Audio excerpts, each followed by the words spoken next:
सभी विद्यार्थियों को वंदे मातरम। मैं विकास श्रीवास्तव विक्रमादित्य आईएएस गोरखपुर के यूट्यूब चैनल पर आपका स्वागत करता हूं। आईएएस और पीसीएस की प्रारंभिक परीक्षा निकट आ गई है। सभी विद्यार्थी अपने परीक्षा की तैयारी में लगे होंगे। सभी के मन में सबसे बड़ा प्रश्न यही उठ रहा होगा कि कैसे अपने पूरे कोर्स का रिवीजन किया जाए, कैसे पूरे कोर्स के तथ्यों को, महत्वपूर्ण तथ्यों को रिवाइज किया जाए, कैसे उनको आत्मसात किया जाए, कैसे उनका पुनरावलोकन किया जाए, कैसे पूरे कोर्स को एक शॉर्ट रिवीजन नोट्स के माध्यम से याद कर लिया जाए। तमाम सारे प्रश्न आईएएस की प्रारंभिक परीक्षा और पीसीएस की प्रारंभिक परीक्षा को लेकर सभी विद्यार्थियों के मन में उत्पन्न हो रहे होंगे और लगभग सभी विद्यार्थी इसी पसोपेश में होंगे कि कैसे पूर्ण रूप से संगठित और क्रमबद्ध दोहराव किया जाए और संगठित और क्रमबद्ध दोहराव के माध्यम से कैसे अच्छे से अच्छा प्रश्नों को हल करके अच्छे से अच्छा रिवाइज करके प्रारंभिक परीक्षा में सफलता प्राप्त की जाए। यही कारण है कि आज हम लोग यहाँ एक क्रैश कोर्स जो इसके पहले मैंने कई लेक्चर दे चुका है, आज हम लोग अपने इस क्रैश कोर्स के तहत भारतीय अर्थव्यवस्था पढ़ेंगे। निश्चित ही अर्थव्यवस्था आईएएस की प्रारंभिक परीक्षा में एक महत्वपूर्ण सब्जेक्ट है और कहीं ना कहीं विद्यार्थियों को उलझाए रखता है, क्योंकि अपने कुछ कठिन प्रवृत्ति के कारण, कुछ उलझाऊ प्रवृत्ति के कारण, या कह लीजिए ज्यादातर नया होने के कारण, क्योंकि हर दिन नए नए विषय आर्थिक क्षेत्र में जुड़ते रहते हैं, कुछ करंट अफेयर से संबंधित होने के कारण बड़ी मात्रा में यह विद्यार्थियों के लिए समस्या का आधार बना रहता है, समस्या का कारण बना रहता है। और लेकिन वास्तव में विद्यार्थी इस बात को जरूर समझना चाहिए उनको कि अर्थव्यवस्था करंट है, लेकिन जब तक उसके मूलभूत अवधारणा को, उसके बेसिक अवधारणा को, उसके क्लासिकल अवधारणा को नहीं समझा जाएगा, तब तक अर्थव्यवस्था में पूर्ण रूप से सफलता नहीं प्राप्त की जा सकती है। आज अपने इस क्रैश कोर्स में भले ही यह शॉर्ट रिवीजन है, भले ही त्वरित अवलोकन है, भले ही त्वरित पुनरावलोकन है, लेकिन इसमें मैंने कुछ कोशिश जरूर किया है कि अर्थशास्त्र के कुछ नियमों, सिद्धांतों, कानूनों को आज मैं आपको स्पष्ट रूप से जरूर बताऊं। कभी विस्तार से किसी अन्य लेकिन आज लिया जाएगा, लेकिन आज हम लोग शॉर्ट रिवाइज करेंगे ताकि आईएएस की और पीसीएस की प्रारंभिक परीक्षा पास करने में आपको पूर्ण रूप से सहयोग मिले। भारत की अर्थव्यवस्था दुनिया की एक विशाल अर्थव्यवस्था है और भारत की अर्थव्यवस्था आज की देन नहीं है। सदियों से भारत पूरी दुनिया की एक आर्थिक महाशक्ति रहा है और भारत की अर्थव्यवस्था के बारे में आप इसी से अंदाजा लगा सकते हैं कि भारत के लिए एक कहावत था कि भारत में सोना आता ही आता है, वापस नहीं जाता है। दुनिया के समस्त सोना का खान भारत को कहा गया है। भारत को सोने की चिड़िया कहा गया है। अभी तो इतना बड़ी मात्रा में यहां सोना उत्पन्न होता नहीं था, लेकिन इसके बाद भारत की धरती धन धान्य से इतनी परिपूर्ण थी, इतनी उपजाऊ थी। भारत माता की यह सस्य श्यामला धरती इतनी उपजाऊ थी कि सोने की चिड़िया कहलाती थी। और इसी सोने की चिड़िया के वजह से पूरी दुनिया के आताताई लुटेरा और राजा महाराजा भारत को की ओर ललचाई आंखों से देखकर इसे लूटने का प्रयत्न करते थे और हजारों सैकड़ों आक्रमण के माध्यम से उन्होंने लूटा भी।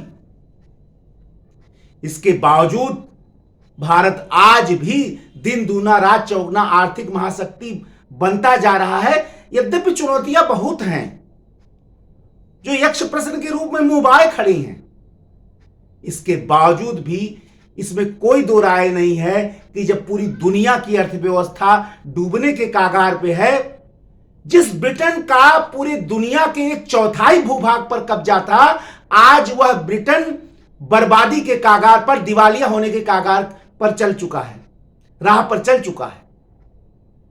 और जिस भारत को उसने अपना उपनिवेश बनाया था, आज दिन दूना रात चौगुना उसी की अर्थव्यवस्था को पीछे करके आगे बढ़ रहा है। जब भारत आजाद हुआ तो हमारे हमारे नीति नियंताओं के समक्ष यह प्रश्न था कि किस प्रकार की अर्थव्यवस्था को अपनाया जाए। एक तरफ अमेरिका का पूंजीवादी अर्थव्यवस्था था जिसमें पूंजी का ही साम्राज्य था, बाजार की शक्तियां नियमों का निर्धारण कर रही थी, कोई चीज कितने में बिकेगा, कितना उत्पन्न होगा, सारी बाजार की शक्तियों द्वारा निर्धारित हो रहा था, जिसमें धन का अपार निवेश किया गया था। भारत तो सदियों के गुलामी के जंजीर से अभी मुक्त हुआ था, इतना धन नहीं था कि पूंजीवाद को अपनाया जा सके। दूसरी ओर रूस का समाजवादी अर्थव्यवस्था था जिसमें राज्य नियंत्रित अर्थव्यवस्था था, पूरा राज्य का कानून चलता था। राज्य नियंत्रित अर्थव्यवस्था में जिसमें समस्त अंतिम आर्थिक शक्ति, उत्पादन और वितरण सबकी राज्य द्वारा निर्देशित हो रही हो, जिसमें पूंजीपतियों का सर्वविनाश किया गया था, वो रूस के अर्थव्यवस्था में विद्यमान था। वहां समाजवादी अर्थव्यवस्था था। अब भारत के नीति नियंताओं के समक्ष यह प्रश्न उठने लगा, किसको अपनाया जाए। अगर अमेरिका के पूंजीवाद को अपनाया जाता है तो एक विशाल जनसंख्या भारत में विद्यमान है, बेरोजगारी, गरीबी, भूखमरी, तमाम सारी समस्याएं मुंहबाए खड़ी हैं और पूंजीवाद के लिए इतना धन भी खड़ा नहीं है, तो उन तमाम किसानों, बेरोजगारों और श्रमिकों का अपमान होगा जब हम पूंजीवाद को अपना लेंगे। दूसरी ओर उनके मन में यह भी प्रश्न चल रहा था कि यदि समाजवाद को अपना लिया गया तो ऐसे पूंजीपति जो वर्षों से कांग्रेस का संचालन कर रहे हैं, जिसके वजह से कांग्रेस राष्ट्रीय आंदोलन में पूर्ण रूप से भूमिका निर्वाह कर सकी है, जिनके धन धान्य के समर्थन से, तो निश्चित ही समाजवाद के माध्यम से ऐसे पूंजीवाद का अस्तित्व ही खतरे में पड़ जाएगा। यही कारण है कि हमारे नीति नियंताओं ने अर्थव्यवस्था के उस सिद्धांत को अपनाया और इतना सुंदर रूप से अपनाया जिसमें समाजवाद और पूंजीवाद का सम्यक मिश्रण बन गया, और वह था मिश्रित अर्थव्यवस्था। भारत को क्या कहा जाता है? मिश्रित अर्थव्यवस्था। और मिश्रित अर्थव्यवस्था किसको कहा जाता है? जिसमें सार्वजनिक और निजी क्षेत्र का सह अस्तित्व हो, को एग्जिस्टेंस। सार्वजनिक और निजी क्षेत्र का सह अस्तित्व क्या कहलाता है? मिश्रित अर्थव्यवस्था। और भारत की अर्थव्यवस्था इसीलिए मिश्रित अर्थव्यवस्था है कि हमने यहां सरकारी क्षेत्र को तो महत्ता दी, अपने तमाम ऐसे क्षेत्र उत्पादन के जो राज्य को प्रभावित कर सकते थे, चाहे वो बिजली, चाहे वो रेलवे हो, चाहे वो सेना हो, या बड़ी बड़ी चीजें हो, या बड़ी बड़ी फैक्ट्रियां हो, बैंक हो। शुरू में तो निजी थे, बाद में उनका सार्वजनिकरण किया गया, उनका राष्ट्रीयकरण किया गया। तमाम ऐसे क्षेत्र जो राज्य के क्षमता को, उत्पादन क्षमता को प्रभावित कर सकते थे, उनको तो सार्वजनिक कर दिया गया, सरकारी कर दिया गया। लेकिन ऐसे क्षेत्र जो निजी क्षेत्र के प्रयत्नों से, उनके उद्यमिता से आगे बढ़ सकते थे, उनको प्राइवेट क्षेत्रों को भी दे दिया गया। यानी सार्वजनिक और निजी क्षेत्र के सह अस्तित्व को अपनाकर भारत ने जिस अर्थव्यवस्था के सिद्धांत को अपनाया, उसको क्या कहा गया? मिश्रित अर्थव्यवस्था। बहुत ज्यादा विस्तार से मैं यहां डिस्कस नहीं कर सकता, क्योंकि हम लोग क्रैश कोर्स डिस्कस कर रहे हैं। विस्तार से लेक्चर अपने आगे के लेक्चरों में बहुत विस्तार से दूंगा, पूरे अर्थशास्त्र को विस्तार से आपको समझा दूंगा। आज थोड़ी सा हम लोग क्रैश कोर्स को लेकर चल रहे हैं। किसी दिन विस्तार में पूरी अर्थव्यवस्था में आपको एक एक लेक्चर में बताऊंगा, वो एक अलग में रखा जाएगा। पहले हम लोग क्रैश कोर्स को जरा आगे बढ़ाया जाए, ठीक है। आज मैं कुछ ऐसे आउटलाइन आपको अर्थशास्त्र में देना चाहता हूं ताकि एग्जामिनेशन हाल में आपको कम से कम अर्थव्यवस्था को लेकर डर न रहे। मिश्रित अर्थव्यवस्था, जॉन मेनार्ड कीन्स को इसका उत्पादक माना जाता है, इसका जनक माना जाता है। लेकिन वास्तव में जितने सुंदर तरीके से इसको भारत में अपनाया गया, वो दुनिया में कहीं नहीं अपनाया गया। सार्वजनिक और निजी क्षेत्र का सह अस्तित्व। वैसे दुनिया का जो पूंजीवादी अर्थव्यवस्था का ढांचा है, वो एडम स्मिथ की देन है। वेल्थ ऑफ नेशंस नामक अपनी किताब में एडम स्मिथ ने निश्चित ही पूंजीवाद के सिद्धांत का विस्तार से वर्णन किया। और दुनिया में जो आज पूंजीवाद है वो कहीं ना कहीं एडम स्मिथ का ही पूंजीवाद है। लेकिन आप तो जान रहे हैं कि भारतीय अर्थव्यवस्था में भारतीय नीति नियंताओं ने इसको माना नहीं, इसको स्वीकार नहीं किया। उन्हें लग रहा था कि हमें दोनों को अपनाना पड़ेगा। बहुत सुंदर तरीके से मिश्रित अर्थव्यवस्था को अपनाया। जब भारत आजाद हुआ तो कई सारे उसके अर्थव्यवस्था में कई सारे विशेषताएं थी, जैसे निम्न प्रति व्यक्ति आय, बेरोजगारी, अशिक्षा, धन का अभाव, धन का असमान वितरण, कृषि प्रधान अर्थव्यवस्था, बहुत सारी विशेषताएं, बहुत सारे लक्षण, और निश्चित ही ये वर्षों के औपनिवेशिक शासन का बहुत सारा कीचड़ भी विद्यमान था। भारतीय बाजार का आर्थिक दोहन करने के लिए अंग्रेजों ने ट्रेन की स्थापना कर दी, भारत में ट्रेन का संचालन कर दिया। और अंग्रेजों ने भारत में जिस मशीनरी की स्थापना की, उस प्रशासनिक मशीनरी का अंतिम उद्देश्य भारत का लूट था। वो प्रशासनिक मशीनरी जनता के कल्याण के लिए नहीं स्थापित की गई थी। निश्चित ही व्यापारियों का यह देश ब्रिटेन भारत को अपना एक व्यापारिक उपनिवेश ही देख रहा था। कच्चे माल का उत्पादक और पक्के माल का बाजार दोनों भारत बन रहा था। तो उसका कीचड़ तो हमारे पास आएगा ही आएगा, और वो आया भी था। जब भारत आजाद हुआ तो अर्थव्यवस्था में सबसे ज्यादा जो योगदान था जीडीपी में, वो प्राथमिक क्षेत्र का था, यानी कृषि और कृषि से क्षेत्र से संबंधित, और उद्योगों और उत्पादन से संबंधित द्वितीय क्षेत्र होता है, और सेवा का जो क्षेत्र होता है वो तृतीय क्षेत्र होता है। तो प्राथमिक क्षेत्र का सबसे ज्यादा योगदान था। लेकिन अर्थव्यवस्था का विकास जैसे जैसे होता गया, प्राथमिक क्षेत्र का योगदान कम होता चला गया और तृतीय और द्वितीय क्षेत्र का योगदान बढ़ता गया।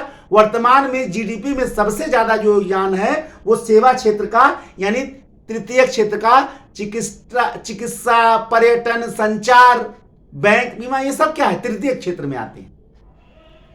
और इन्हीं का योगदान दिन ब दिन क्या होता जाता है, बढ़ता जाता है। राष्ट्रीय आय के रूप में सबसे पहला चैप्टर लिया जाता है और सबसे पहला डिस्कशन उसमें होता है जीडीपी, ग्रॉस डोमेस्टिक प्रोडक्ट। क्या होता है जीडीपी? और जीडीपी के बारे में सरकारें रोज जब भी आती हैं 8%, 9%, 10% तक चला गया, 9% तक चला गया देश का विकास। जीडीपी, देश के जीडीपी को हर सरकारें हमेशा यह दिखाने का प्रयत्न की है कि बस करो, देश का विकास तो जीडीपी में ही है। और जीडीपी को इतना प्रचारित किया कि आम जनता शायद जीडीपी की परिभाषा भी नहीं जानती होगी। किसी देश की घरेलू सीमा के भीतर, किसी देश की घरेलू सीमा के भीतर उत्पादित वस्तुओं एवं सेवाओं के कुल मौद्रिक मूल्य को उस देश का क्या कहा जाता है, जीडीपी कहा जाता है। और घरेलू सीमा के भीतर चाहे स्वदेशी हो चाहे विदेशी हो, दोनों के उत्पादन के वस्तुओं सेवाओं के अंतिम मौद्रिक मूल्य को ही कहा जाएगा। चाहे आप विदेशी पैदा कर रहे हो घरेलू सीमा के भीतर और चाहे देशी पैदा करो, कोई कर रहा हो वस्तुओं और सेवाओं का, उनके समस्त मौद्रिक मूल्य को क्या कहा जाता है, जीडीपी, ग्रॉस डोमेस्टिक प्रोडक्ट। ठीक है ना, सकल घरेलू उत्पाद। अच्छा, आश्चर्य की बात है कि सकल घरेलू उत्पाद में धनी से धनिकतम व्यक्ति भी शामिल है और गरीब से गरीबतम व्यक्ति भी शामिल है। लेकिन हां, जो उत्पादन कर रहा हो, ठीक है ना, अभी मैं बताऊंगा आगे क्या उनमें से शामिल होता है, कौन शामिल होता है। इसके बाद आइए राष्ट्रीय आय।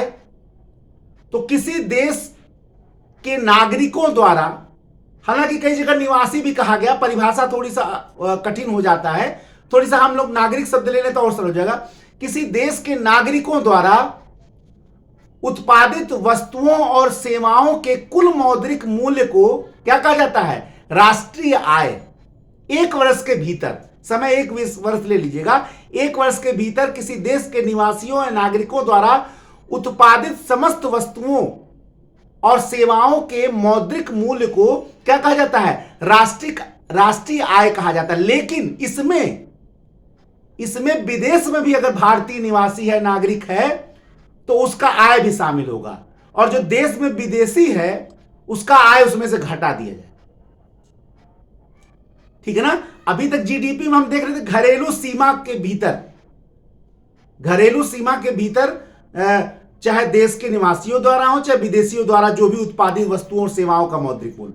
लेकिन राष्ट्रीय आय में विदेश में भी अगर भारतीय नागरिक है तो उसका भी जो आय है वो राष्ट्रीय आय में शामिल होगा, लेकिन जो देश में विदेशी है उसका आय उसमें से घटा दिया जाए। और इसी राष्ट्रीय आय में अगर आप समस्त जनसंख्या का भाग दे दें तो वो क्या हो जाएगा? प्रति व्यक्ति आय। एक प्रश्न आपके सिविल सेवा की परीक्षा में आता है, किसी देश के विकास का सबसे बढ़िया अंदाजा किससे लगाया जा सकता है? तो उसका उत्तर है प्रति व्यक्ति आय। लेकिन उस प्रति व्यक्ति आय में आप पूरे देश के आय में पूरे जनसंख्या का भाग दे दिए तो एक एक व्यक्ति का आय आ गया। मत भूलिए, इस आय में मुकेश अंबानी जी का भी आय शामिल है, यानी देश के सबसे धनिकतम व्यक्ति का भी आय है और देश के सबसे गरीबतम व्यक्ति का भी प्रति व्यक्ति आय उसी में शामिल है। कैसे उस देश के विकास का स्तर जीडीपी से इससे पता लगाया जा सकता है, और कितना लगाया जा सकता है जब उसमें सबसे धनी व्यक्ति भी शामिल है, उसी प्रति व्यक्ति,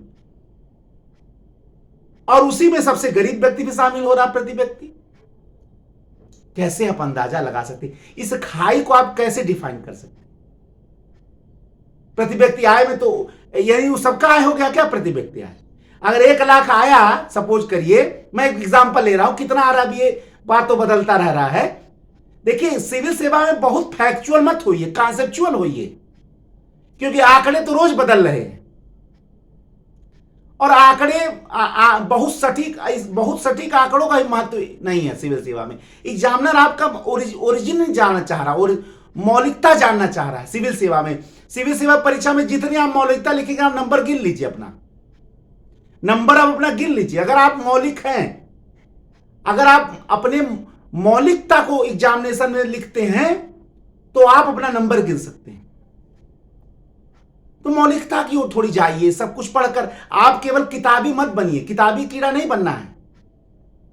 कम पढ़ना है, ज्यादा समझना है, ज्यादा सोचना है, और सब कुछ पढ़कर एक मधुमक्खी के समान एक फूलों का रस लेती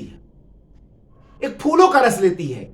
एक विद्यार्थी चींटी नहीं है जो बाहर से सामग्री लाकर उसको खाता है। एक विद्यार्थी मकड़ी नहीं है जो अपने अंदर से जाल निकालकर कीड़ों को फंसाता है। एक विद्यार्थी मधुमक्खी के समान है जो बाहर से मटेरियल लाता है और अपने अंदर संचित ऊर्जा से उसको शहद के रूप में प्रस्तुत करके दुनिया के समक्ष प्रस्तुत करता है। यही आपको करना है, बाहर से सामग्री लाकर अंदर संचित ज्ञान से मिक्स करके शहद के रूप में एग्जामिनर के समक्ष प्रस्तुत करना है, और तभी आप सफल होंगे। क्यों मौलिक इसके और मत जाइए कि ये आंकड़े हैं, वो आंकड़े हैं, तमाम लोग लिख देते, मत जाइए, मौलिकता की ओर जाइए। सिविल सेवा में मौलिकता को ही मुख्य रूप से ध्यान दिया जाता है। राष्ट्रीय आय निश्चित ही किसी देश के लिए विकास का आधार माना जाता है, लेकिन जमीनी स्तर पर वो क्या प्रभाव डालता है, खैर आज इस लेक्चर को मैं यहां नहीं लेकर आ रहा हूं, अभी थोड़ी हमको आगे बढ़ना है। भारत में राष्ट्रीय आय का जो गणना करता है उसको CSO कहा जाता है, केंद्रीय सांख्यिकी संगठन कार्यालय, केंद्रीय सांख्यिकी कार्यालय को CSO को ही भारत में राष्ट्रीय आय को ज्ञात करने का या निकालने का जिम्मा दिया गया है। इसी को पहले केंद्रीय सांख्यिकी संस्थान कहा जाता था, फिर केंद्रीय सांख्यिकी संगठन कहा जाता था, और आज इसको केंद्रीय सांख्यिकी कार्यालय कहा जाता है, CSO। तीनों नाम बदल रहा है, तो इसको आप समझिएगा। पहले केंद्रीय सांख्यिकी संस्थान, फिर केंद्रीय सांख्यिकी संगठन, फिर केंद्रीय सांख्यिकी कार्यालय, CSO, सेंट्रल स्टैटिस्टिकल ऑफिस। ठीक है ना, ये जरूर आप याद रखिएगा। और भारत में राष्ट्रीय आय की गणना ऐसा नहीं है कि आजादी के बाद होने लगे। बहुत लोग ये भी कहते हैं भाई वैज्ञानिक गणना तो आज से शुरू हुई है, आजादी के बाद से ही शुरू हुई है, लेकिन ऐसा नहीं है। भारत में राष्ट्रीय आय की गणना आजादी के बहुत पहले से भी की जाती थी, और भारत में राष्ट्रीय आय को पहली बार ज्ञात करने का जो श्रेय जाता है वो भारत के वयोवृद्ध नेता, grand old man of India, दादा भाई नौरोजी को जाता है। 1867-68 में अपने किताब poverty and un-British rule in India में उन्होंने भारत के राष्ट्रीय आय को ज्ञात किया था, और प्रति व्यक्ति आय उन्होंने उस जमाने में 20 रुपया बताया था। भले उनके इस आकलन को हो सकता है लोग अवैज्ञानिक कह दें, लेकिन मत भूलिए उनके ड्रेन ऑफ वेल्थ की थ्योरी में ही अंग्रेजों द्वारा भारत को जोंक के समान जो भारत का शोषण किया जा रहा था उसके खुरक्त का पहली बार उसको आंकड़ों में प्रदर्शित करने का काम भारत के इस महान वयोवृद्ध नेता दादा भाई नौरोजी ने ही किया था। अब वैज्ञानिक कहने से बात थोड़ा चलेगी, ठीक है। तो निश्चित है आप इस बात को कहते हैं कि आपके एग्जाम में बहुत आता है। थोड़ी सा मैं कॉन्सेप्चुअल होकर ही बताना चाह रहा हूं। मैं मानता हूं तथ्यों की पढ़ाई को मैं बहुत बड़ा पढ़ाई नहीं मानता। अगर तथ्यों के रट लेने से कोई कलेक्टर बन जाता तो हर धनी के घर में कलेक्टर होता, क्योंकि उसके पास तमाम संसाधन थे, तमाम धन थे, तमाम किताबें थी, तमाम कोचिंग खरीद लेते, बच्चों को तथ्य रटा देते और कलेक्टर बना देते। लेकिन ऐसा नहीं है। तथ्यों को रट कर, तथ्यों को याद करके और तथ्यों का पुलिंदा एकत्र करके कोई कलेक्टर नहीं बन सकता। कलेक्टर कॉन्सेप्ट से बनेगा, अपने अवधारणाओं के विकास से बनेगा, अपने मौलिकता के विकास से आदमी बनेगा, और उस मौलिकता का विकास करना ही सिविल सेवा में सबसे प्रमुख बात है, और वही आपको करना है। वही मेरा प्रयास अपने हर लेक्चर में आप देख लीजिए। मैंने अगर क्वेश्चन भी पढ़ाया आपने किसी लेक्चर में तो मैं कॉन्सेप्चुअल उसकी व्याख्या किया, तथ्यों पे नहीं जाता। कमेंट बहुत आते हैं ये किताब वो अब ये है वो, मैं तथ्यों में नहीं जाता हूं। कॉन्सेप्ट ही मेरा मूल उद्देश्य है सिविल सेवा की तैयारी। मैं जानता हूं कॉन्सेप्ट निकलता। आज देखिए ना बहुत गरीब गरीब बच्चे भी सिलेक्ट हो रहे हैं। क्यों हो रहे हैं सिलेक्ट? नई किताब है उनके पास, लेकिन वो कॉन्सेप्ट समझ ले रहे हैं, थोड़ी पढ़ रहे हैं, ज्यादा समझ रहे हैं, और एग्जामिनेशन में अपनी ओरिजिनलिटी झोंक दे रहे हैं, और जब मौलिकता झोंक रहे एग्जामिनर पसंद कर ले रहा है। अरे सिविल सेवा की परीक्षा में लिखते समय केवल दिमाग का प्रयोग मत करिए, कुछ दिल का भी तो प्रयोग करिए। कुछ ऐसा लिखिए जो एग्जामिनर के दिमाग पर असर न करे बल्कि उसके दिल पर असर करे। फिर देखिए नंबर कितना मिलता है। आप सोचते हैं केवल दिमाग से लिखने में नंबर मिलता है। ये गरीब गरीब बच्चे लिख दे रहे हैं और टॉप कर जा रहे हैं। कैसे कर जा रहे हैं? कुछ तो ऐसा लिख रहे हैं जो एग्जामिनर को पर असर कर जा रहा है। एक किताब तो सब कोई पढ़ रहा है, एक किताब सभी लोग पढ़ रहे हैं, तो सभी वो लिख रहे, तो सभी वो नंबर क्यों नहीं पा रहे हैं? और सभी वो दिमाग रख रहे हैं। कुछ तो अंतर है, और वो अंतर निश्चित ही वहां अंतर पैदा कर दे रहा है। इसलिए कुछ आगे आप जरूर आइए। अब जब राष्ट्रीय आय की बात होती है तो दो शब्दावली पे बहुत बात होता है। एक है आर्थिक समृद्धि, इकोनॉमिकल ग्रोथ, और एक है आर्थिक विकास यानी इकोनॉमिकल डेवलपमेंट। आपको अब मैं ये बताने जा रहा हूं कि दोनों में क्या महत्ता है। देखिए, किसी देश के जीडीपी, जीएनपी और प्रति व्यक्ति आय में होने वाली लगातार वृद्धि को क्या कहा जाता है? आर्थिक समृद्धि। और आपको यह भी लगेगा कि आर्थिक समृद्धि का संबंध जो है वो जीडीपी से ही है, जीएनपी से ही है, और प्रति व्यक्ति आय से भी। ठीक है ना? तो किसी देश के जीडीपी, जीएनपी और प्रति व्यक्ति आय में लगातार सतत वृद्धि होने को आर्थिक समृद्धि कहते हैं, इकोनॉमिकल ग्रोथ। अब आइए देखा जाए आर्थिक विकास क्या है, क्योंकि यहां से प्रश्न एग्जाम में बनेंगे आपके। मैंने कहा था ना, रिप्रेजेंटेशन इतना कठिन करता है यूपीएससी कि आपको लगता है तो मैंने कभी पढ़ा ही नहीं, और जैसे ही आप बाहर निकल के देखते कहते अरे ये तो पढ़े थे, अंदर तो समझ ही नहीं आया। इस पे मैं आपको एक लेक्चर जरूर देके दिखाऊंगा कि एग्जामिनेशन हॉल में प्रश्नों का टैकल कैसे करना है। अब क्या हुआ, आर्थिक विकास क्या है, जरा इसको देखा जाए। देखिए, आर्थिक विकास का संबंध जो है जीडीपी, जीएनपी और प्रति व्यक्ति आय में वृद्धि के साथ साथ सामाजिक और सांस्कृतिक क्षेत्र में होने वाले गुणात्मक परिवर्तन को भी सम्मिलित किया जाता है।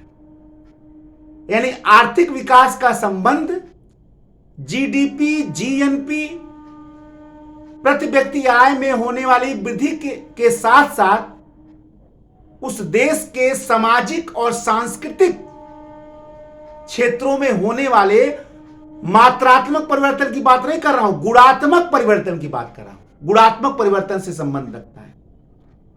यानी आर्थिक विकास मात्रात्मक परिवर्तन की जीडीपी इतना हो गया, जीएनपी इतना हो गया, प्रति व्यक्ति आय इतना बढ़ गया, ये तो मात्रात्मक परिवर्तन है।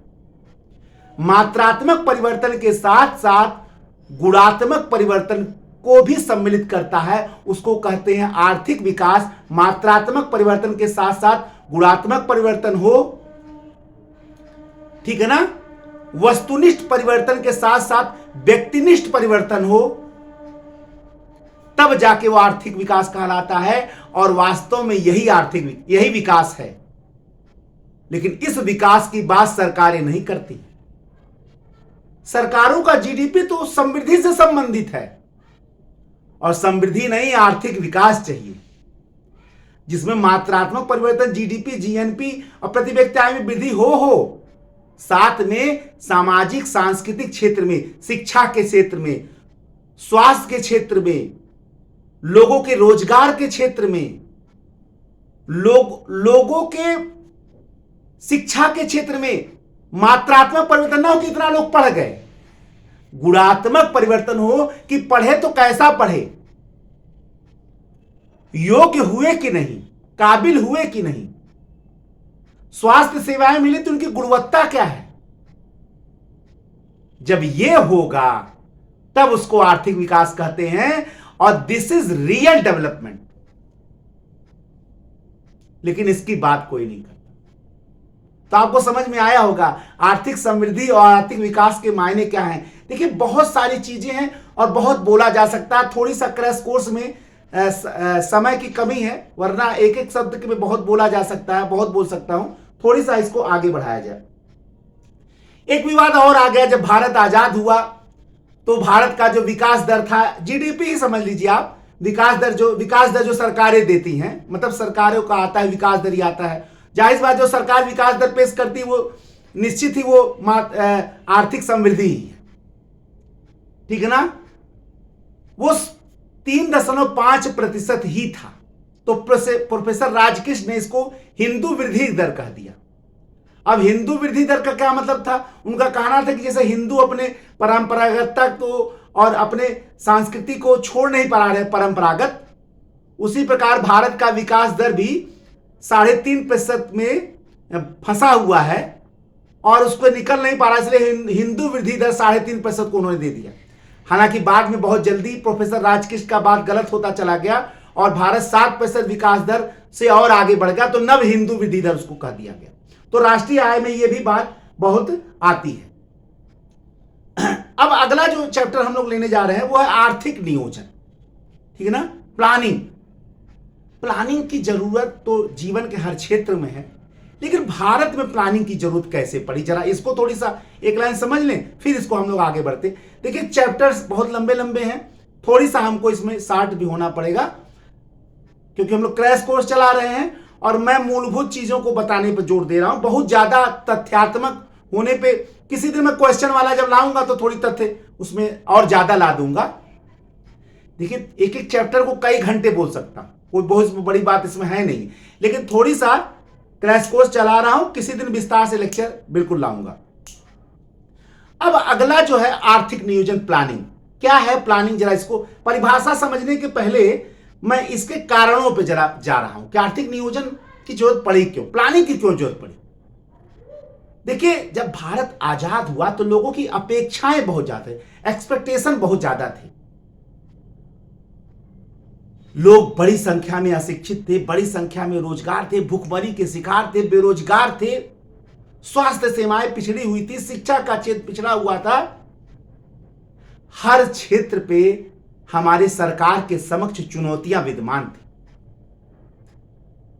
धन सीमित, संसाधन सीमित, लक्ष्य बहुत ज्यादा, समय और कम समय में पूरा करना था।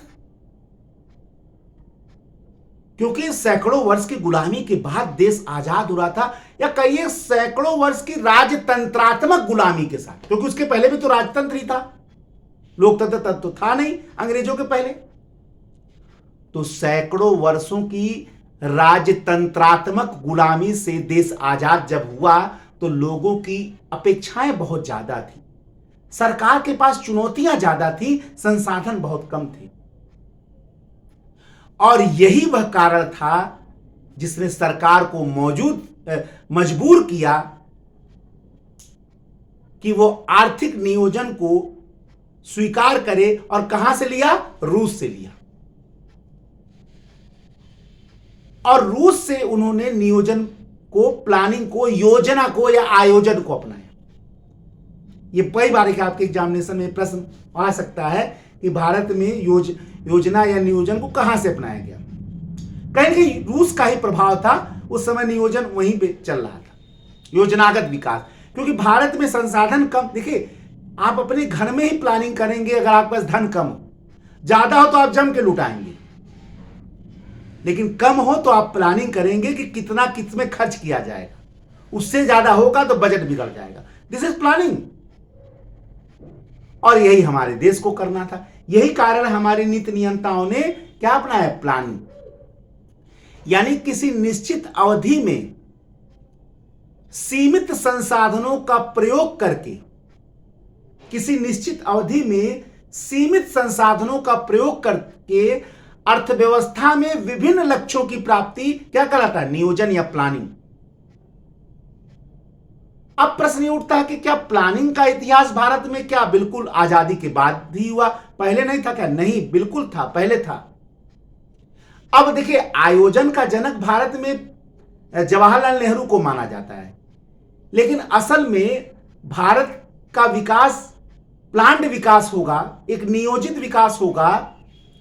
इसका सबसे पहला जो कॉन्सेप्ट दिया, अवधारणा दिया, भारत के प्रथम इंजीनियर एम विश्वेश्वरैया, मोचमुंडम विश्वेश्वरैया ने 1934 में उन्होंने एक किताब लिखा, भारत के लिए नियोजित अर्थव्यवस्था। एग्जाम में बहुत बार आता है। यानी आजादी के पहले ही उनको इस बात का भान था कि आजादी के बाद जो भारत के समक्ष चुनौतियां सीमित संसाधनों के दौरान ही उत्पन्न होंगी, वो प्लान्ड इकोनॉमी से ही जाएगा, पूरा होगा। इसीलिए 1934 में उन्होंने भारत के नियोजित अर्थव्यवस्था नामक किताब में पूरा इसको चरितार्थ किया अपने शब्दों को, और बताया कि कैसे विकास होगा। 1946 में एक प्लानिंग बोर्ड बनाया गया, और ये वही प्लानिंग बोर्ड है जिसने भारत में योजना आयोग और राष्ट्रीय विकास परिषद की स्थापना का क्या किया? सिफारिश किया, और हुआ भी यही। जब देश आजाद हुआ तो 15 मार्च 1950 को, देखिए एक बात हमेशा याद रखिए, मैं थोड़ी सा बात को करके, चाहे कितनी भी किसी देश की अर्थव्यवस्था विकास कर जाए, इस बात से इनकार भारत में नहीं किया जा सकता है कि आज भी भारत एक परंपरागत देश है, एक सांस्कृतिक देश है, और सांस्कृतिक देश को अमेरिका नहीं बनाया जा सकता, ब्रिटेन नहीं बनाया जा सकता। और पूंजीवाद की सीमा तो हमेशा हमको दिखी है, चाहे 1929 में आर्थिक महामंदी से, चाहे 2007 के आर्थिक महामंदी से, ये this is the limit of, ये तो पूंजीवाद का सीमा है।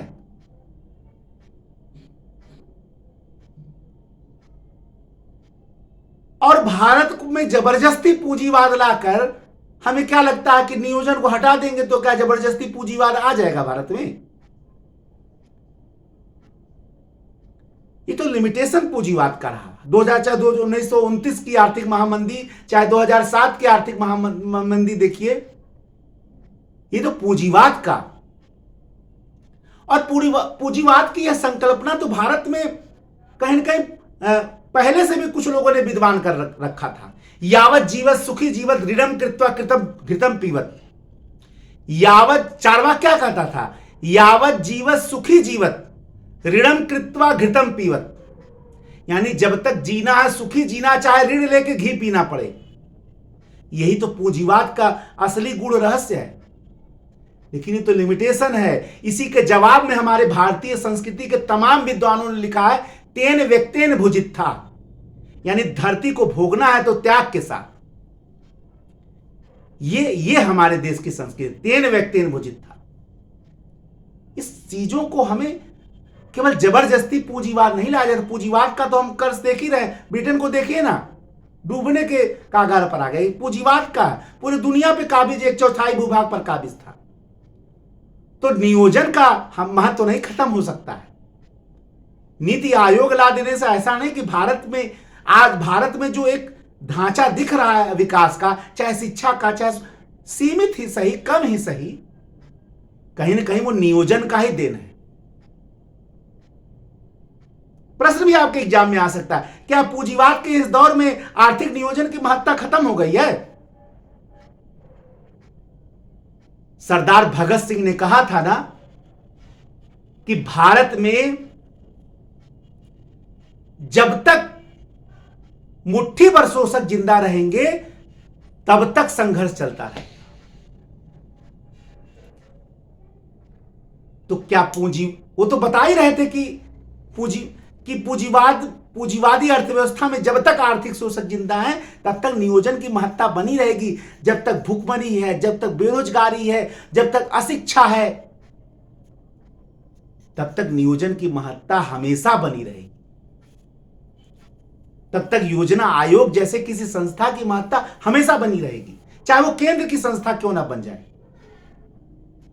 इसलिए आप लोग इस बात को जरूर, या इसीलिए मैं कह रहा हूं ना, पढ़ाई के दौरान केवल लकीर का फकीर नहीं बनना, अपने कॉन्सेप्ट डेवलप करने। तब देखिए एग्जाम में कितना बढ़िया लिखाएगा। आप लोग सोचते हैं क्वालिटी कैसे, पैसे पढ़ाई में लिखने का कैसे विकास किया जाए। लिखने का विकास कैसे होगा? मौलिकता से न होगा। 10 किताब पढ़, ये थोड़ा कि आप 50 किताब पढ़ लेंगे तो आपको ओरिजिनलिटी विकसित हो जाएगा। एक एक किताब पढ़ लेंगे तो कितनी ओरिजिनलिटी विकसित। अब जब तक आप अपने ज्ञान से नहीं विकसित करेंगे, अपनी मौलिकता, अपने अंतर्निहित क्षमता को उजागर नहीं करेंगे, तब तक बहुत बढ़िया लय में एग्जामिनेशन हाल में लय बनना चाहिए। और वो लय आपकी मौलिकता से आएगा। चार्ट मॉडल ये सारे वो बनाने से बिल्कुल नहीं आएगा। आप बहुत लड़के देखिए, कभी कभी कोई टापस आपको बताएंगे बिल्कुल सिंपल मैंने लिखा था, मेरी भाषा साधारण थी, मेरा ज्ञान साधारण था, मेरा लेखन साधारण था, फिर भी मैं टॉप कर गया। बहुत सारे इंटरव्यूअर को मैंने सुना, टापर्स सुना है। लेकिन उनका जो मौलिकता था, भले भाषा साधारण हो, भले लेखन साधारण हो, भले उनकी पढ़ाई साधारण हो, लेकिन उनकी मौलिकता जो थी वो असाधारण थी। सिविल सेवा की परीक्षा में आपकी मौलिकता ही आपको दूसरों से अलग करती है, यह हमेशा याद रखिएगा। और यह मौलिकता जब आप स्वयं अपने अंतर्निहित क्षमता को उजागर करेंगे तभी यह बढ़ेगा। इसके लिए किसी मार्गदर्शक की, किसी टीचर की, किसी कोचिंग की, किसी किताब की जरूरत नहीं है। यह आपके अंदर निहित है, उसको निकालिए। अरे एक दिन आपको कष्ट बहुत होगा। एक दिन कष्ट होगा, 2 दिन कष्ट होगा, 3 दिन कष्ट होगा, 4 दिन कष्ट होगा, 5वें दिन तो वो बाहर आएगा ही आएगा। शुरू कर दिए कोई चीज लिखना, देखिए उसके बारे में आप क्या जानते, फला किताब क्या कहो छोड़ दीजिए, आप क्या जानना ये लिखिए। अरे आप दिन भर में अपने मन में पैदा होने वाले विचारों को ही केवल लिख दीजिए। आप डिस्टर्ब है कि मैं इतना सोच सकता हूं, ठीक ठीक है, बुरे अच्छे सब आते भाई, नॉर्मल व्यक्ति में दोनों आएगा, निगेटिव पॉजिटिव दोनों आएगा। पॉजिटिव लिख ढाई निगेटिव लिखने की क्या जरूरत है भाई? अगर किसी मन में निगेटिव नहीं आया तो नॉर्मल थोड़ा है वो। नॉर्मल व्यक्ति निगेटिव पॉजिटिव दोनों आता है। अच्छे बुरे व्यक्ति में यही अंतर है कि बुरा व्यक्ति निगेटिव को हवा देता है, अच्छा व्यक्ति निगेटिव को कंट्रोल रखता है। यही अच्छे बुरे में अंतर होता है। ठीक है, तो आइए हम लोग जो प्लानिंग बोर्ड बना उसके सिफारिश के आधार पर 15 मार्च 1950 को योजना आयोग का गठन किया गया और योजना आयोग को मंत्रिपरिषद के एक संकल्प द्वारा, मंत्रिपरिषद के एक प्रस्ताव द्वारा, मंत्रिपरिषद के एक निर्णय द्वारा, सब एक का शब्द है, के द्वारा स्थापित किया गया। यह एक सलाहकारी संस्था थी, गैर संवैधानिक थी। असंवैधानिक तो बेकार गलत बात हो गया, गैर संवैधानिक संस्था थी। ठीक है ना, ये एक सलाहकारी संस्था थी जिसका अध्यक्ष कौन था? भारत का प्रधानमंत्री। और जिस गद्दी पर भारत का प्रधानमंत्री बैठ जाता है उस सत्ता और उस संस्था की शक्ति कई गुना बढ़ जाती है। भारतीय सरकार या भारतीय शासन व्यवस्था का जो गगन मंडल है उसका सूर्य कौन है? प्रधानमंत्री। समस्त मंत्रिमंडल उसी के चारों ओर क्या करता है? चक्कर लगाता है। और जब वही किसी भी संस्था का अध्यक्ष होगा तो आप उसकी ताकत का अंदाजा लगा सकते हैं। कहा गया कि भैया आप अनुच्छेद 282 के तहत अनुदान देंगे, यानी अनुदान राज्यों को आप देंगे, उनके विकास, योजनागत विकास का स्कीम जो वो बनाएंगे उसके लिए अनुच्छेद 282 के तहत आप देंगे। हालांकि 282 आकस्मिक आपदाओं के बारे में समय केंद्र सरकार द्वारा अनुदान देना के लिए बनाया गया था, लेकिन योजना आयोग उसी के तहत दे रहा था। भाई 275 के तहत अनुदान की सिफारिश वित्त आयोग करता है, तो वो तो बातें हैं नहीं। अनुच्छेद 282 के तहत 6 अगस्त 1952 को राष्ट्रीय विकास परिषद बनाया गया और राष्ट्रीय विकास परिषद के सदस्य में केंद्र के तो पूरे मंत्री होते ही थे, साथ में राज्यों के मुख्यमंत्री होते थे। ठीक है ना, और राष्ट्रीय विकास परिषद एनडीसी के अनुमोदन के बाद ही योजना जो है वो लागू होता था। इसीलिए एनडीसी को सुपर कैबिनेट कहा जाता था, सर्वोच्च मंत्रिमंडल कहा जाता था।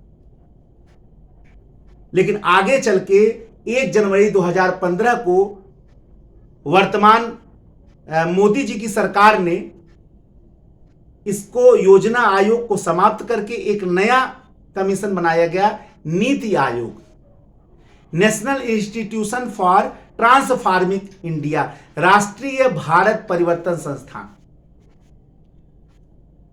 अब राष्ट्रीय भारत परिवर्तन संस्थान में योजना आयोग के सारे चरित्र को उतना शामिल नहीं किया गया। योजना आयोग का काम क्या था? संसाधनों का आकलन करना और देश के विकास के लिए योजनाएं बनाना। और योजना आयोग ने किया भी 1951 में पहला योजना का संचालन किया गया और उसके बाद 12 पंचवर्षीय योजनाएं संचालित हुई। उसके बाद नीति आयोग आ गया। तो योजना और देश में जो इतना मॉडल खड़ा है हर क्षेत्र में, चाहे वो शिक्षा के क्षेत्र में हो, चाहे स्वास्थ्य के क्षेत्र में हो, चाहे किसी क्षेत्र में हो। देखिए, सच्चाई को पॉलिटिकल आंखों से मत देखिए कि फला पार्टी ये थी, फला पार्टी वो, ये नहीं देखना है। कुछ तो हुआ ही, and something is better than nothing. कुछ तो हुआ ही।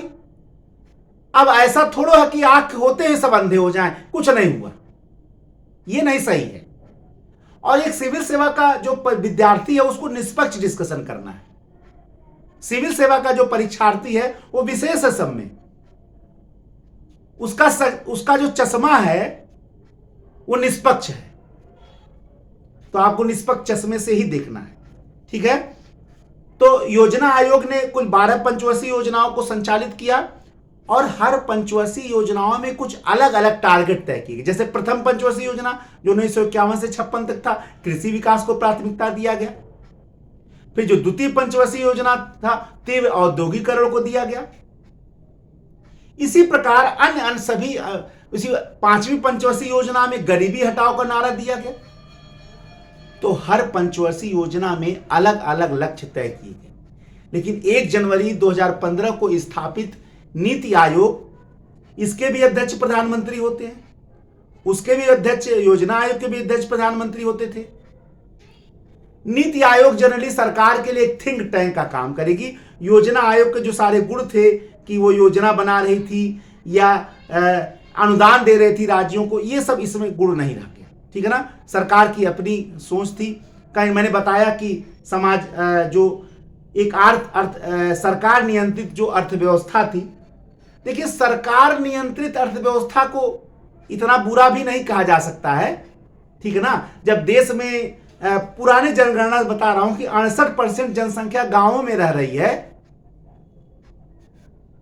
तो इतना जल्दी देश को पूंजीवादी नहीं बनाया जा सकता। ये एक अटल सत्य है, कोई एक जग जाहिर सत्य है। उनको अभी भी गाइडेंस की जरूरत है। ऐसा नहीं कि शहर में रहने वाला सब पूंजीवादी अवधारणा से शासित है, वो भी अभी चाहता है कि ऐसी अर्थव्यवस्था हो जिसमें उसके हित सुरक्षित हो। और पूंजीवाद तो इसका लिमिटेशन यही है, कैपिटलिज्म का यही लिमिटेशन है, ठीक है ना। पंचवर्षीय योजनाएं 12वीं पंचवर्षीय योजना तक चली और पंचवर्षीय योजनाओं में कुछ समय समय पर मैंने बताया कि टारगेट तय किए गए थे, लेकिन समय समय पर कोई विषम परिस्थितियां भी आई।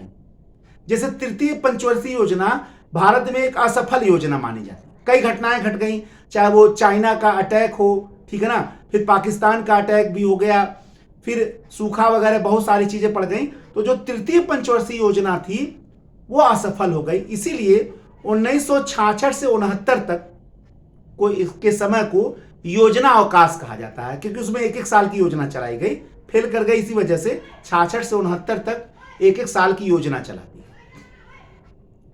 इसके अलावा 78 से 83 तक रोलिंग प्लान चलाया गया, अनवरत योजना। 78 से जब जनता पार्टी की सरकार आई थी तो 78 से 83 तक अनवरत यानी रोलिंग प्लान। अब रोलिंग प्लान क्या था? रोलिंग प्लान में क्या किया गया कि जैसे पंचवर्षीय योजनाओं में क्या होता था, 5 साल बाद मूल्यांकन करना था, लेकिन रोलिंग प्लान में भले आपके लक्ष्य बड़े हो, लेकिन मूल्यांकन हर साल होगा और सुधार करके अगले साल लागू किया जाएगा। ये रोलिंग प्लान था, अनवरत योजना था। और अनवरत योजना को जारी करने का जो श्रेय जाता है वो जनता पार्टी सरकार को जाता है, ठीक है ना। तो योजनाओं का समय समय पर हर तरीके से बदलते गया और बदलते जाते हुए, ठीक है, और हर के लक्ष्य तय किए गए, समय के अनुसार तय किए गए। योजनाओं के जो लक्ष्य थे वो समय के अनुसार तय किए जाते थे और जो भी कमियां दिखती थी उसको पूरा करने का प्रयत्न किया जाता। निश्चित ही चाहे वो शिक्षा के क्षेत्र में हो, चाहे स्वास्थ्य के क्षेत्र में हो, चाहे उद्योगों के क्षेत्र में हो, चाहे वो एक्सपोर्ट इंपोर्ट के क्षेत्र में हो, निश्चित ही एक विशाल देश का ढांचा विकसित योजनाओं को उसका निश्चित ही वो दिया जा सकता है, श्रेय दिया जा सकता है, इसमें कोई संदेह नहीं, ठीक है। बाकी के जो विषय हैं या चैप्टर हैं उसको नेक्स्ट लेक्चर में हम आपको बताएंगे और इसका पार्ट 2 नेक्स्ट लेक्चर में हम लाएंगे, क्योंकि लेक्चर लंबा हो रहा है। तब तक के लिए जय हिंद, जय भारत, वंदे मातरम, धन्यवाद।